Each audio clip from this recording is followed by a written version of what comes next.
ஒரு வீட்டில் ரொம்ப நாளாக ஒரு மாடு வளர்த்துன்னு வராங்க. ஒரு நாள் அந்த மாடு முட்டி அந்த வீட்டு ஹவுஸ் ஓனரம்மா செத்து போயிடுறாங்க. அப்புறம் அந்த ஹவுஸ் ஓனர் அம்மாவுக்கு 16ஆவது நாள் காரியம் நடத்துறதுக்கு ஐயர் வந்து ஒரு யாகம் பண்றாரு. அவங்க வீட்டுக்காரர் அவங்க உட்காந்துருக்காரு. அந்த வீட்டுக்காரர்கிட்ட சில பொம்பளைங்க வந்து ஏதோ காதண்ட சொல்றாரு. ஆமா அப்படின்ற மாதிரி அவருக்காக தலையாட்டுறாரு. அதை ஐயர் பார்த்துன்னு இருக்காரு. சில ஆம்பளைங்க வந்து அந்த வீட்டுக்காரர்கிட்ட கேட்கறாங்க. அவர் இல்ல அப்படின்ற மாதிரி தலையாட்டுறாரு. இதே நிறைய பேர் இது மாதிரி பண்ணின்னு இருக்கும்போது ஐயர் அவர் கவனிச்சுனே இருக்காரு. என்னதான் பண்றாங்க அப்படி தெரியல மாதிரி முடிச்சுன்னு அந்த சம்பிரதாயம் சாயங்காலம் முடிச்சிட்டாரு. அதுக்கப்புறம் அதெல்லாம் முடிஞ்சதுக்கு அப்புறம் அந்த ஐயர் கூப்பிட்டு கேட்டாரு. ஏதோ பொம்பளைங்க வந்து சொன்னாங்க ஆமான்ற மாதிரி தலையாட்டிங்க, இது ஆம்பளை வந்து கேட்டாங்க இல்லைன்ற மாதிரி தலையாட்டிங்க, என்னதான் அப்படி நடந்துருக்குது, ரொம்ப நேரமா நடந்துருந்துச்சு இந்த நிகழ்ச்சி அப்படின்னு அந்த ஐயர் கேட்டாரு.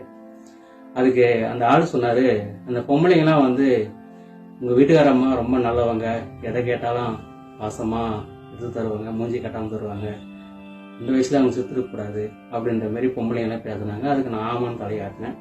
இதே ஆம்பளைங்களாம் வந்து அந்த மாட்டை கொஞ்சம் எங்க வீட்டுக்கு தரீங்களா, எங்களுக்கு தேவைப்படுது அப்படின்னு ஆம்பளைங்கெல்லாம் கேட்டாங்க. நான் முடியாதுன்னு சொல்லிட்டேன். ஏன்னா அந்த அதிர்ஷ்டமான மாடு நான் தரமாட்டேன் அப்படின்னு நான் சொன்னேன் அப்படின்னு சொன்னாராம் அந்த வீட்டுக்கு. ஐயரு தெரிச்சு சொன்னார். மீண்டும் அடுத்த கதையில் பார்ப்போம். நன்றி.